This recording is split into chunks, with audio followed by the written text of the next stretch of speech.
Quiero traerte una historia antes de entrar en contexto.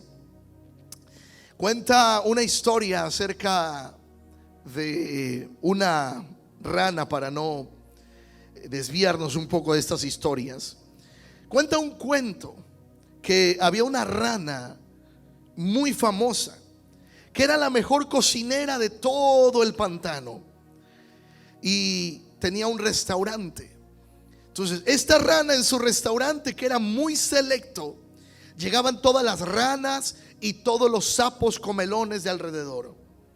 Sus moscas en salsa de bichos picante, o sus alitas de libélula en salsa picante, eran las más famosas. Era una delicia que ninguna rana debía dejar de probar. Y aquello que hacía sentirse a Renata, la rana chef, verdaderamente orgullosa. Pero un día se apareció en su restaurante un zapote, un sopón, dispuesto a cenar todo lo que pudiera. Este sopón era un sapo grandulón, además un poco torpe. Y en cuanto le presentaron los exquisitos platos de la chef, la rana Renata, comenzó a protestar diciendo que aquello no era comida para él, y lo que él quería era una buena hamburguesa de moscas. Renata acudió a ver cuál era la queja del sopón con sus platos, y cuando éste dijo que todas aquellas cosas eran pichijiminadas, está medio raro eso, dice, bueno, que no era comida, se sintió tan furiosa y ofendida que sin mediar palabra agarró uno de los sartenes y se lo aplastó por la cabeza al sapo y le dijo: menuda trifulca se armó. ¿Cómo que no le gustan mis platillos?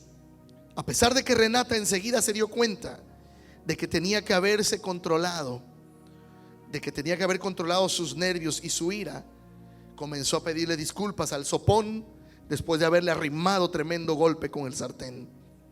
Este estaba enfadado y decía que solo sería capaz de perdonar a la chef si él mismo le devolvía el sartenazo por la cabeza.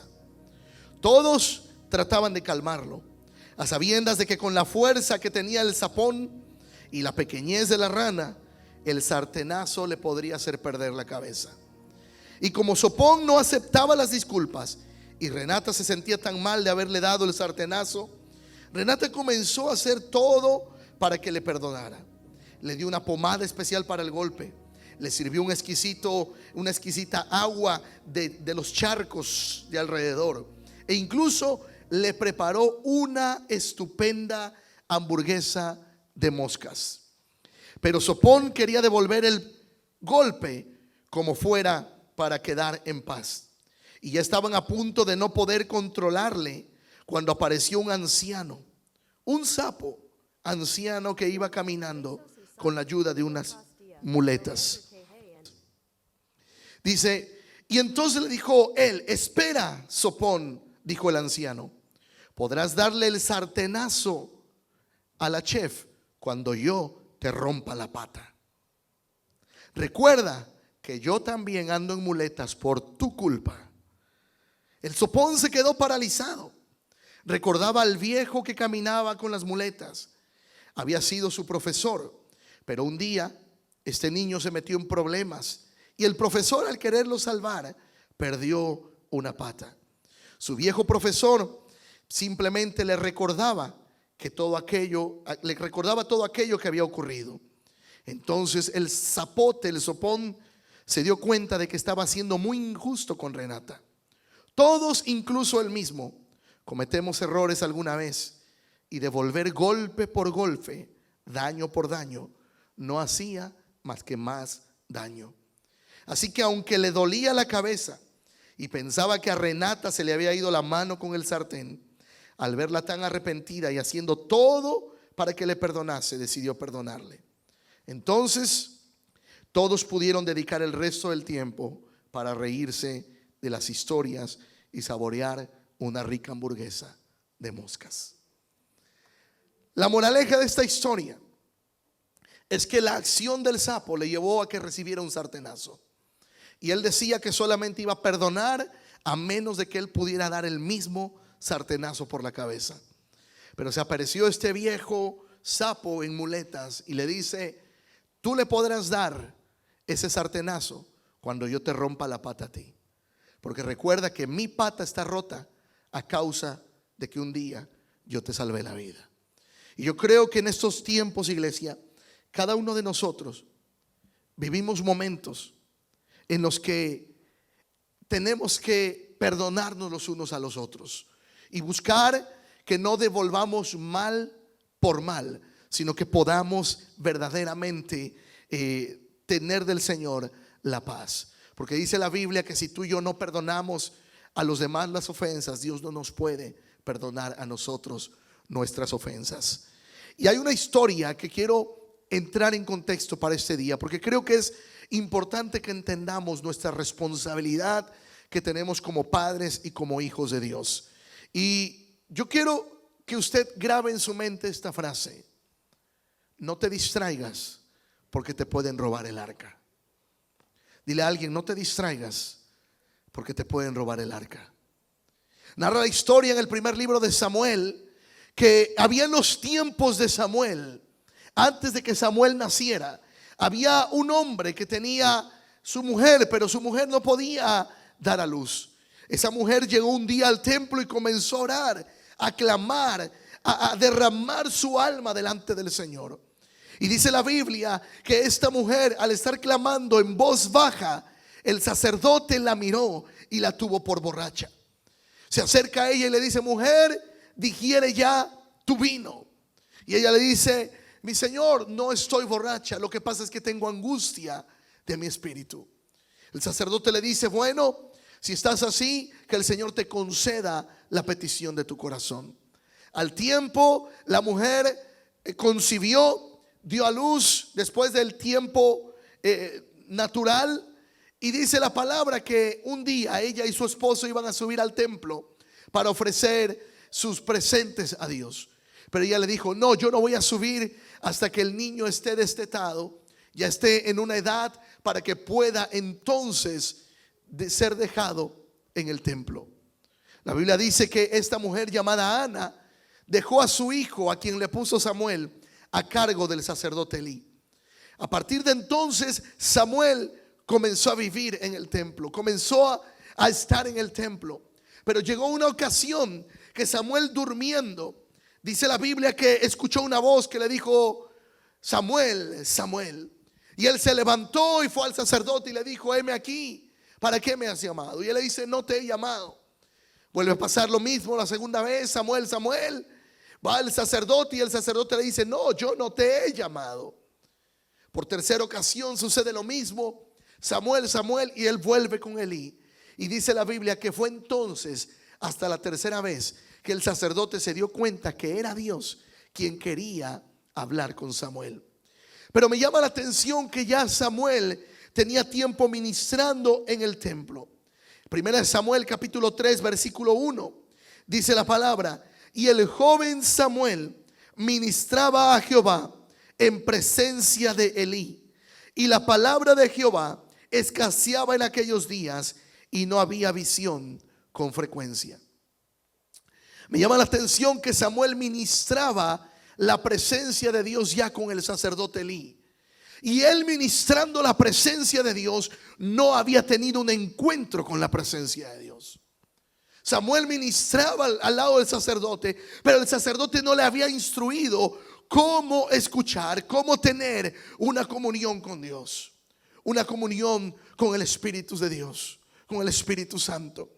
Y lo que resulta después, que Samuel crece, y resulta que dice la historia bíblica que un día Samuel creció.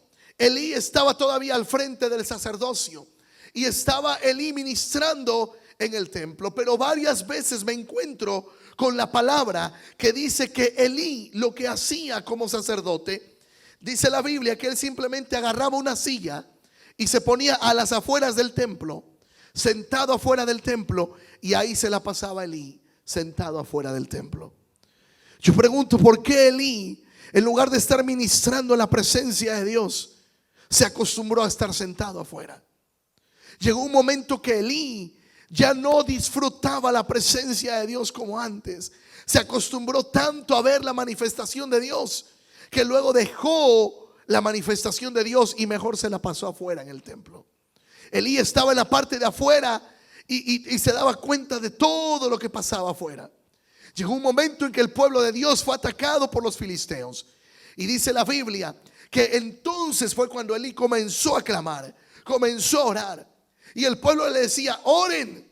Le decían a Samuel, clamen, porque mientras ustedes oran y claman, nosotros vamos ganando la victoria. Pero lo que hizo el pueblo y no consultó a Dios, dice la palabra que en tiempos de Elí, el arca fue sacada para llevarla en medio del campamento para la batalla. El arca ya había dejado para muchos de representar la presencia de Dios. Había dejado para muchos de representar algo tan valioso que simplemente lo agarraron como un objeto de suerte. Es como decir, como un amuleto. Iban perdiendo la batalla y en lugar de orar y clamar a Dios, lo que hicieron es, tenemos el arca, pongámosla en medio de la batalla para nosotros ganar. Llevan el arca y lo que sucedió es que el pueblo perdió la batalla y el arca fue secuestrada. Los filisteos se la llevaron y la tuvieron como un tesoro para ellos. Lo que sucedió es que cuando regresa la gente y le dice a Elí lo que había pasado, en esa batalla los dos hijos de Elí perdieron la vida. Cuenta la historia que una de las nueras de Elí, el sacerdote, estaba embarazada. Y al momento de escuchar la noticia que el esposo había muerto en batalla, dice la palabra que le vinieron dolores de parto y comenzó el proceso de dar a luz. Y lo que narra la Biblia es que esta mujer le pone un nombre a su hijo. Y ese nombre es uno de los nombres más tristes en la Biblia. Es uno de los nombres más tristes en la Biblia. Dice la palabra en 1 Samuel capítulo 4 verso 15. Y era Elí de edad de 98 años y sus ojos se habían oscurecido de modo que no podía ver. Dijo pues aquel hombre a Elí, yo vengo de la batalla y he escapado hoy del combate. Y dijo Elí, ¿qué ha acontecido, hijo mío? Y el mensajero respondió diciendo, Israel huyó delante de los filisteos y también fue hecha gran mortandad en el pueblo. Y también dos de tus dos hijos, Ofni y Finés, fueron muertos y el arca de Dios ha sido tomada. Y aconteció que cuando él hizo mención del arca de Dios, él cayó hacia atrás de la silla del lado de la puerta y se desnucó y murió, porque era hombre viejo y pesado y había juzgado a Israel 40 años. Pero en el versículo 21 dice la palabra que la mujer dio a luz, y al dar a luz a ese niño, la mujer murió en el proceso del parto. No solamente murió el sacerdote, no solamente murieron sus dos hijos, murió la mujer, y el nombre que alcanzó a declarar sobre su hijo le puso Icabod. Y llamó al niño Icabod diciendo, traspasada es la gloria de Israel por haber sido tomada el arca de Dios y por la muerte de su suegro y su marido. Icabod significa sin gloria. La gloria de Dios se ha ido. Uno de los nombres más tristes. Este niño, la Biblia no nos da más parámetros acerca de lo que fue de él, pero creció un niño que no tenía la gracia de Dios sobre él, un niño que no tenía la gloria de Dios sobre él. Y todo a causa por un descuido, porque le robaron el arca. Hoy en día tú y yo, si nos descuidamos la presencia de Dios, el gozo de Dios, viene Satanás y te roba el gozo. Viene Satanás y te roba la pasión por buscar de Dios. Nos roba la pasión por servir a Dios, por un descuido, porque en lugar de estar dentro de la iglesia, estamos como el sacerdote Elí a la puerta de la iglesia. Como aquel cojo que narra en Juan capítulo 3, que estaba a la entrada de la puerta. La mitad, él sabía lo que pasaba afuera y sabía lo que pasaba adentro. Lo que hizo Elí es que llegó un momento en que se olvidó de cuidar el arca. Si el arca estaba dentro del templo, ¿en qué momento el pueblo sacó el arca y el sacerdote no se dio cuenta? ¿En qué momento la presencia de Dios fue sacada del templo? Y Elí, que era el que estaba ahí para ministrar la presencia de Dios, no se dio cuenta. Un descuido les robó el arca. El arca representa la presencia de Dios. Si hay algo que hace el enemigo en estos tiempos, si no te puede robar la pasión por servir a Dios, lo que hace es que te carga. Te carga de actividades, te carga de compromisos, te carga con pesares para perder o dejar de servir a Dios. Cuando perdemos, cuando nos descuidamos, el arca te puede ser robada. La presencia de Dios se puede ir de nosotros. Y lo que pasó es que luego, dice la Biblia, en el capítulo 7, bueno, capítulo 5 y 6, narra lo que sucedió a los filisteos con el arca. El arca de Dios estaba en medio del pueblo filisteo, pero Dios, dice la palabra, que reprendió a los filisteos, trajo plaga en contra de los filisteos, hasta que ellos renunciaron ellos mismos al arca. La pusieron sobre una yunta de bueyes, la pusieron en la carreta y dijeron entre ellos: si los bueyes se van por el camino hacia donde está el pueblo de Israel, significa que era Dios, el Dios de ellos, el que estaba castigándonos por lo que hicimos. Dice la Biblia que la pusieron en una carreta y los bueyes comenzaron a caminar y se fueron en dirección correcta. La pregunta es: los filisteos no sabían cuidar la presencia de Dios. Dios había estipulado que su presencia, que el arca, debían de cargarla los levitas, y había una forma en que tenía que cargarse. El arca era una especie de una caja que tenía unas argollas en cada esquina, por la que atravesaban unos palos, y cada levita, 4 levitas, debían de cargarle en los hombros la presencia de Dios, y ellos la mandaron en una carreta. Descuidaron la presencia de Dios. En el capítulo 7 de Samuel narra la historia que llegaron a un lugar y la gente, habían pasado ya 20 años que el arca de Dios no estaba entre el pueblo. 20 años que la presencia de Dios no estaba entre el pueblo de Dios. ¿Y sabes qué sucedió? El pueblo se volvió insensible a la presencia de Dios. El pueblo se volvió insensible a lo que debía hacer para Dios. En el capítulo 7 narra la historia que después de 20 años el arca vuelve, pero ellos se siguen sintiendo solos.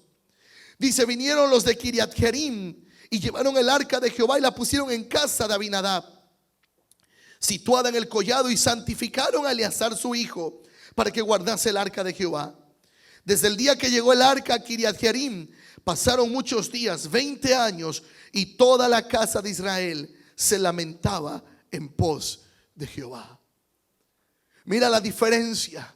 La Biblia narra que en otra ocasión el arca del pacto estaba en otra ciudad porque había sido secuestrada, y cuando David la trajo a su ciudad, dice la Biblia que David celebró, porque David era un adorador. David entendía lo que significaba el arca del pacto, la presencia de Dios. Pero aquí les devolvieron el arca. Después de 20 años, el arca del pacto está con ellos, y aunque la presencia de Dios estaba allí, dice la Biblia en el verso 2 que el pueblo se seguía lamentando delante de Dios. El pueblo se seguía quejando delante de Dios. La presencia de Dios en medio de ellos y el pueblo quejándose. Pero gloria a Dios por un pueblo que entiende, como David, que la presencia de Dios es la que trae gozo a nuestra vida, que la presencia de Dios es la que trae regocijo a nuestro corazón, que aunque nos tengamos necesidad y haya dificultad, con la presencia de Dios usted celebra. Usted celebra. El pueblo no entendió, iglesia. El sacerdote descuidó la presencia de Dios, que ni cuenta se dio cuando sacaron el arca.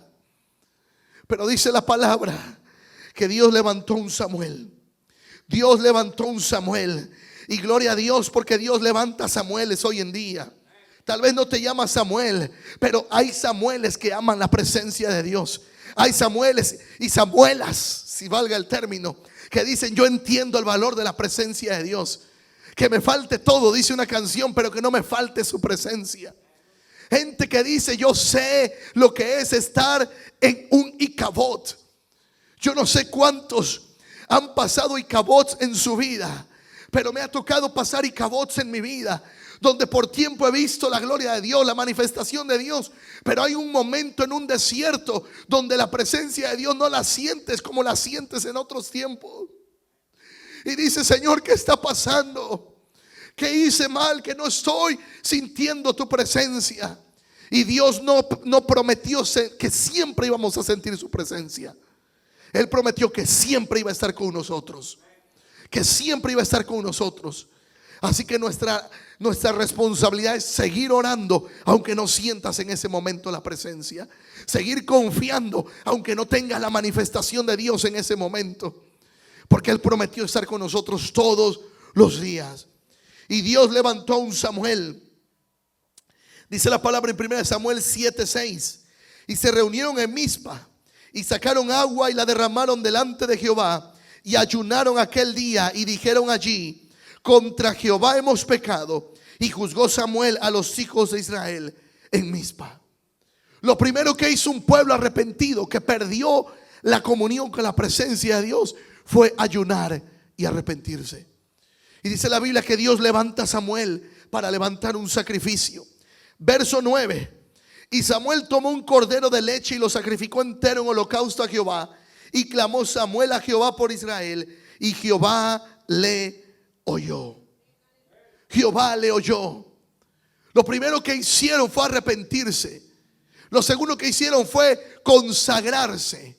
Ayunaron, oraron.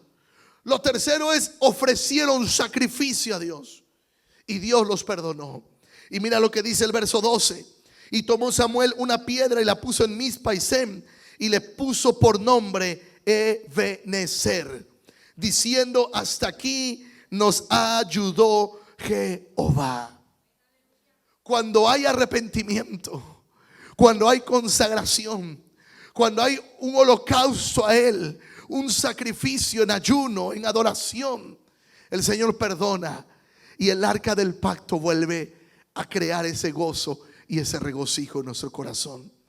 Padres, tenemos la responsabilidad de enseñar a nuestros hijos a escuchar la voz de Dios. La pregunta es si estamos tú y yo como Elí, porque Elí había perdido la comunión con Dios, que ni él mismo entendía que Dios le estaba llamando a Samuel. Y cuántas veces nosotros, Dios está llamando a nuestros hijos, pero estamos tan distraídos como Elí. En lugar de estar en oración, en clamor, estamos a la puerta de la iglesia. Estamos descuidando lo que Dios nos asignó a nosotros. Por eso no entendemos muchas veces el llamado que Dios ha dado a nuestros hijos. Estamos tan distraídos como Elí. Y la Biblia dice que Elí murió porque la presencia de Dios ya no estaba entre ellos. Vuelvo al punto: ¿cómo sucedió que Elí no se dio cuenta que sacaron el arca del templo? Se la llevaron y la perdieron, porque el pueblo comenzó a ver la presencia de Dios como un amuleto, más que como algo hermoso y tan sagrado. Muchas veces nosotros hay cosas que agarramos como amuletos. Yo no sé si a usted le tocó, pero hace tiempo, cuando no teníamos la relación con Dios y no la habíamos aceptado como nuestro Salvador, se nos instruía que la Biblia era tan sagrada que no la podía leer nadie más que el sacerdote. Y a nosotros se nos instruyó de niños que la Biblia la poníamos en el Salmo 91, ahí abierta en alguna parte de la casa, y la teníamos como amuleto. No sabíamos ni qué decía el Salmo 91 completo, solamente sabíamos los primeros versículos. Y agarrábamos la Biblia como un amuleto, no como la guía para nuestra vida. Se nos enseñó que solamente con un par de rezos era como nuestros pecados eran perdonados, en lugar de esforzarnos por vivir una vida que le agrada al Señor. Y sabes, la Biblia sí enseña que tú y yo debemos de tener una comunión consagrada a Dios, una relación con el Señor, pero no podemos descuidar la presencia de Dios, iglesia. O el Icabod que vivieron en esta generación fue tremendo. 20 años sin la presencia de Dios. 20 años. Yo no sé cómo Samuel pudo estar allí, ¿verdad? Batallando con un pueblo que no tenía la presencia de Dios, porque el arca había sido secuestrada. Y cuando llegó de nuevo el arca, el pueblo se había desconectado tanto que no sabían qué hacer con la presencia de Dios. ¿Sabes? Cuando hay una desconexión total de nuestra vida, cuando estamos con Dios buscándole en oración, las primeras veces que le fallamos nos duele. Pero si seguimos haciendo lo mismo, llega un momento en que ya no nos dolió, ya no nos redarguyó nada hacer lo que es incorrecto delante de Dios. Porque nos acostumbramos tanto al pecado, nos acostumbramos tanto a fallarle al Señor, que ya no hay un remordimiento en nuestra vida. Y cuando hacemos algo que es incorrecto delante de Dios y ya no hay ese remordimiento, hay un enfriamiento completo en nuestra vida. Por eso, aunque el arca esté en tu casa, sigue habiendo queja. Capítulo 7, el arca se la llevaron a casa de Abinadab. Y en lugar de que en la casa de Abinadab hubiera regocijo, dice que llegaban a hacer queja. Llegaban a quejarse. Algo diferente sucedió con Obed-Edom. Recuerdan que cuando el arca fue secuestrada en los tiempos de David, antes de David, y dice que él mandó a traer el arca a su ciudad.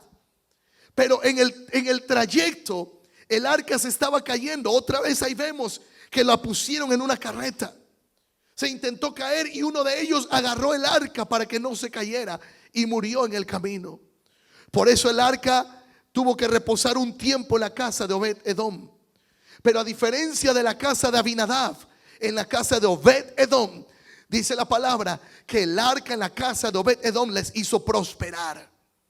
Dios lo bendijo tanto a Obed-Edom, que dice que cuando el arca fue sacada de la casa de él para llevarse a la casa a la ciudad de David, Obed-Edom le dijo a su familia: vamos a dejar ovejas, vamos a dejar casas, vamos a dejar todo. Donde se va la presencia de Dios, ahí vamos a estar nosotros. Porque él sabía que donde estaba la presencia de Dios, la bendición iba a reposar sobre su casa. Pero esto no sucedió en casa de Abinadab. En casa de Abinadab se llevaron el arca, pero el pueblo solamente llegaba a quejarse. Dice el versículo 2, capítulo 7, verso 2. Dice: desde el día que llegó el arca, fíjate, desde el día que llegó el arca a Kiriat Jearim, pasaron muchos días, 20 años, y toda la casa de Israel se lamentaba en pos de Jehová. Desde el día, 20 años sin la presencia de Dios, para que el día que regrese el arca comiencen a quejarse. Qué tristeza habrá vivido Samuel. Qué tristeza habrá vivido Samuel. ¿Te imaginas? 40 años, 30 años, 10 años de soltero, para que el día que te cases te comiences a quejar.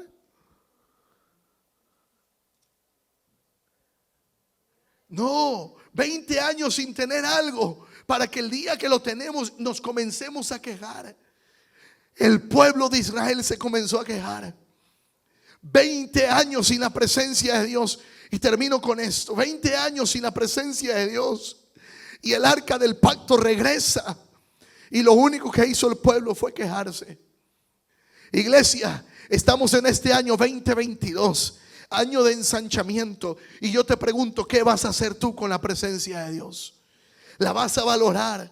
¿Vas a celebrar? ¿Le vas a servir? ¿O seguirás como en la casa de Abinadab? Cuando escuches queja en tu casa, di: aquí no es casa de Abinadab, aquí es casa de Obed-Edom. Porque aquí está la presencia de Dios, y en la casa de Obed-Edom se celebra la presencia de Dios. En la casa de Abinadab hay pura queja, pero en la casa de Obed-Edom celebramos la presencia de Dios. Celebramos la presencia de Dios. Aleluya. Celebramos la presencia de Dios. Pero hay un secreto que está en el versículo 3. Dice que habló Samuel a toda la casa de Israel y le dijo: si de todo vuestro corazón os volvéis a Jehová, quitad todos los dioses ajenos y a Astarot de entre vosotros, y preparad vuestro corazón a Jehová, y solo a él servid, y os librará de las manos de los filisteos. En otras palabras, Samuel está diciendo al pueblo: si en verdad de todo su corazón se vuelven a Dios, quiten todos dioses delante de ustedes. Pastor, yo no creo en ningún santo, ya no tengo ningún Dios. Pero hacemos diositos de muchas cosas en nuestra vida. Hacemos diositos de nuestro trabajo.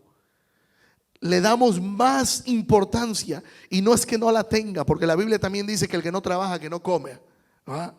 Pero lo que quiero decir es que cuando le damos tanta importancia a una cosa, que descuidamos a Dios.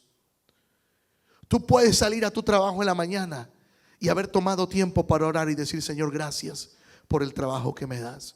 Señor, gracias porque no es mi jefe el que me bendice, eres tú a través de mi jefe el que me bendice.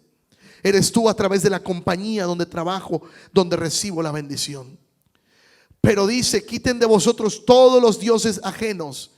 Dice: y preparad vuestro corazón a Jehová.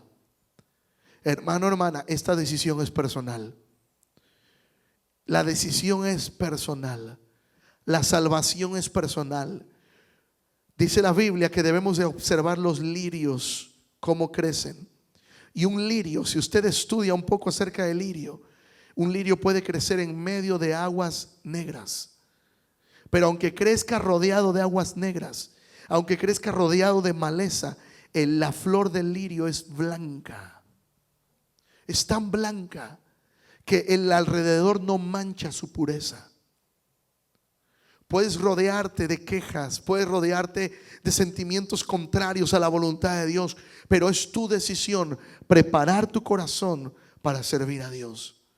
Es tu decisión preparar tu corazón para servir a Dios. Y estamos aquí, iglesia, estamos de paso en esta tierra.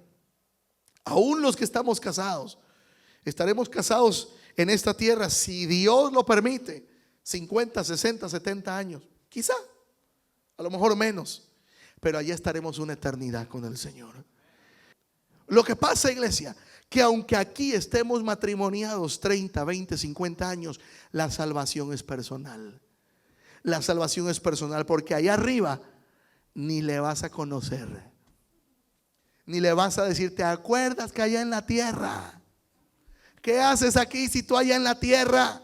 Nada, ni nos vamos a casar, ni nos vamos a dar en casamiento, dice la Biblia. Así que aún aquí en la tierra la salvación es personal. ¿Qué quiero decir con esto? Que Samuel le dijo al pueblo: preparen su corazón para servir a Dios. Si él o ella no quiere, tú afiánzate de la palabra. Agárrate de la palabra. Busca de Dios, pero ora por tu matrimonio. Ora por tu esposa. Ora por tu esposo, pero tú sigue adelante. Sigue confiando en el Señor. Dice la palabra que a la mujer le fue dado esto. Dice David, dice Salomón, que aún con el ejemplo quizá él se convierta. Y si tú conoces al Señor, tú sigue siendo fiel al Señor. Busca al Señor, apasionate por el Señor. Tu ejemplo puede cambiar la vida de él. Varón, quizás sea ella la que no quiere buscar de Dios, pero tu persistencia y tu búsqueda de la presencia de Dios como sacerdote va a traer la diferencia. Pero hay algo que sí te tengo que decir esta tarde: no te descuides, porque te pueden robar el arca. El enemigo puede venir a querer robar el gozo de servir a tu Señor. Puede venir a robar el gozo de querer servir, buscar su presencia y apasionarte por Él. Yo te invito esta tarde que te pongas de pie y le digas: Señor, ayúdame. Yo no quiero descuidarme de tal forma que el gozo de tu presencia me sea robado. Mujer, varón, quizá no ha sido fácil lo que estás viviendo. Te ha tocado batallar solo, te ha tocado batallar sola. Te ha tocado esforzarte por mucho tiempo y parece que no hay respuesta. Yo te digo esta tarde: sigue confiando en Dios. Sigue confiando en Dios. Que Dios te levante como a un Samuel para consagrarte, para buscar su presencia, para decir: yo sí sé qué hacer con la presencia de Dios. 20 años el pueblo no tuvo la presencia de Dios, para que después de 20 años llegara el arca y el pueblo siguiera quejándose. ¿Sabes por qué sucedió eso? por un decreto que hubo un día, a ese niño le pusieron Icabod, sin gloria. Pero el Cabot de Dios representa la presencia en tu vida, la presencia de Él en tu vida. ¿Cuántos dicen gracias, Dios, porque tu presencia está en mi vida? A pesar de que muchas veces te he fallado, me he equivocado y no he hecho lo correcto, tú sigues teniendo misericordia de mí. Tú sigues creyendo en mí. Tú sigues creyendo en mí. Tú sigues creyendo en mí. Fue triste, iglesia. Fue triste. Pero Samuel se levantó y dijo: Ebenezer, hasta aquí nos ha ayudado el Señor. Y yo doy gloria a Dios por un pueblo que no es como los que llegaron a casa de Abinadab, sino un pueblo que es como los que están en la casa de Obed-Edom, que saben cuidar la presencia de Dios, que saben ministrar delante de la presencia de Dios, que dicen: yo no puedo estar sin su presencia. Yo no puedo estar sin su presencia. Un pueblo que levanta un clamor por su ciudad. Un pueblo que levanta un clamor por sus hijos. Un pueblo que sabe adiestrar a sus hijos para saber escuchar la voz de Dios. Pero para instruir a nuestros hijos, tú y yo tenemos que desarrollar nuestro oído, nuestro espíritu para escuchar la voz de Dios. Yo te invito, ahí donde estás, comienza a clamar. Comienza a clamar, comienza a decirle: Señor, que yo nunca pierda la sensibilidad a tu presencia. Vamos, clama, clama esta tarde. De tu presencia. Dile: Señor, que tu presencia, que tu presencia sea en mi vida. Aleluya. De tu presencia. No nos descuidemos, porque el arca puede ser robada. Oh, bendito Dios. Vamos, levanta tu voz esta tarde. Dile: Señor, yo soy de la generación de Obed-Edom. Aleluya. Aleluya. Aleluya. Llevaré tu presencia. Padre, clamamos esta tarde. Oramos, Señor. Aquí me quedaré. Tu presencia. Vamos, clama esta tarde. Aleluya.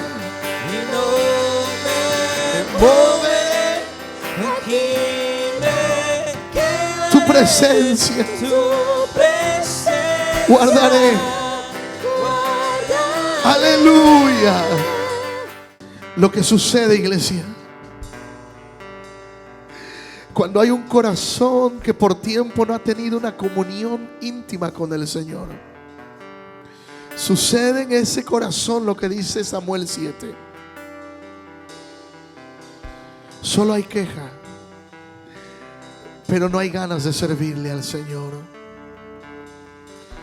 Podemos poner 1000 excusas, 1000 razones, pero eso es solamente un reflejo de una vida que por tiempo la manifestación del arca de su presencia ha sido descuidada en el corazón.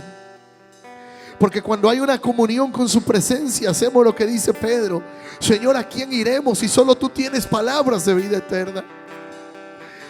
Hacemos lo que dice, lo que hizo la iglesia primitiva. ¿Cómo podemos callar? Si nosotros dejáramos de alabarle, las piedras clamarían. Y no queremos que sean las piedras las que alaben a Dios. Queremos ser nosotros los que alabamos a Dios. Porque hay un corazón ligado a su presencia. Porque hay un corazón que le busca en intimidad, que le busca en ayuno, que le busca en oración, que le busque lectura de su palabra. Cuando el arca, cuando te has descuidado, cuando me he descuidado y ha sido quitada el arca de en medio de mí o en medio de ti, lo que sucede es que viene un Icabod. Caminamos, pero no adoramos. Nos justificamos a nosotros mismos. Ponemos 20, 30, 40 razones del por qué no, pero la única y verdadera razón no la aceptamos. Y la única y verdadera razón es que hemos descuidado el arca de su presencia. La hemos descuidado. Porque cuando tú estás ahí sirviendo, buscando su presencia, tú dices: ¿cómo voy a dejar de adorar a mi Señor?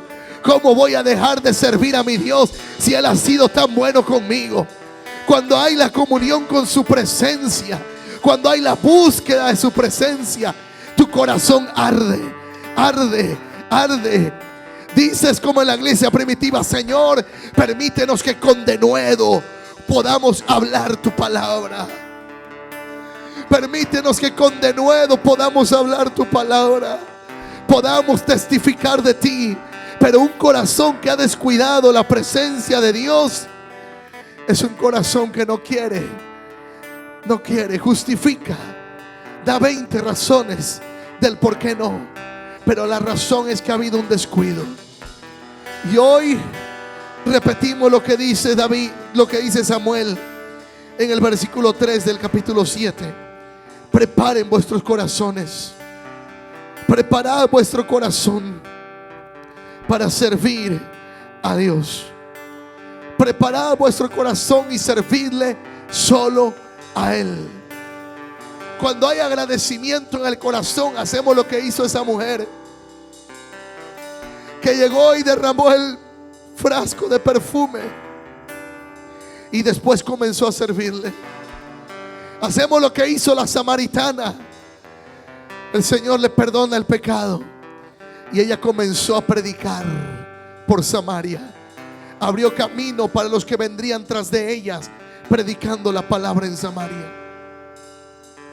Un corazón que cuida su presencia, un corazón que tiene intimidad con su presencia, no busca pretextos, no busca justificaciones, busca seguir manteniendo la llama encendida, busca seguir manteniendo cómo servir a su Señor.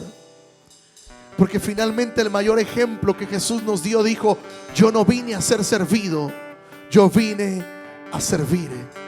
Y Jesús les decía el miércoles pasado, Él dijo: yo aún trabajo y mi Padre trabaja.